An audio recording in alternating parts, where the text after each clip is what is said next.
அதான் பேட்டி கொடுக்கும்போது சொன்னேன், நான் அழிந்தால் நான் மட்டும்தான் அழிவேன், உங்களை அழிய விடவே மாட்டேன். நான் நல்லா இருந்தா உங்க எல்லாரையுமே நல்லா இருக்க வைப்பேன். நான் சினிமாலேயே இருந்திருக்கலாம், வேண்டாம் வேண்டாம் புதுநலத்துக்கு வந்தா நான் சும்மா இருக்க முடியுமா? இன்னைக்கு காலையிலேருந்து இங்கே தான் உட்காந்துருக்கேன்.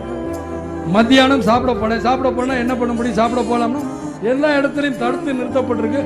அங்கங்க வண்டிகள் பார்க்குறேன், காட்டுக்குள்ள வண்டி இங்க நான் பார்த்து நானே அசந்து போயிடுவேன். என்னுடைய தொண்டர்கள் இந்த அளவுக்கு கஷ்டப்படுறாங்க.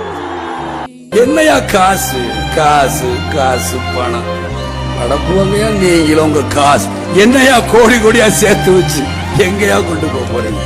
செத்தா கூட அருணாக்குடி அத்து விட்டுட்டு தான் உள்ளத்தை கொண்டு போதைக்கிறா.